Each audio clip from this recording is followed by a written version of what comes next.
বর্তমান বিশ্বের সকল বাজেট ঋণ নির্ভর থাকে। বাংলাদেশের প্রথম যে বাজেট 786 কোটি টাকার, ওটাও ঋণ নির্ভর ছিল।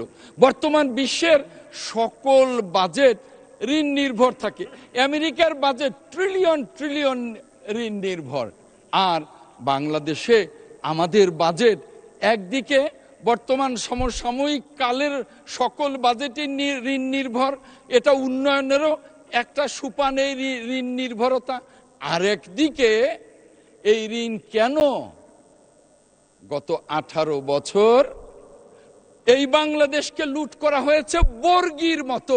পাঞ্জাবের জগতে একটি বিশ্বস্ত নাম, শাবাব এথনিক ওয়্যার। বর্গিরা যেমন এদেশে এসে লুট করে নিয়ে গেছে, ওই ফ্যাসিবাদ 18 বছর বাংলাদেশকে বর্গির মতো লুট করে একেবারে তলানিতে রেখে গেছে বাংলাদেশের অর্থনীতি।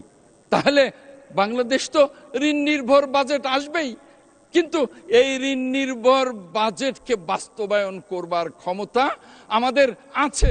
মাননীয় প্রধানমন্ত্রী জনাব তারেক রহমানের সরকারের আছে বলেই এই বাজেট প্রস্তাবনা দেওয়া হয়েছে।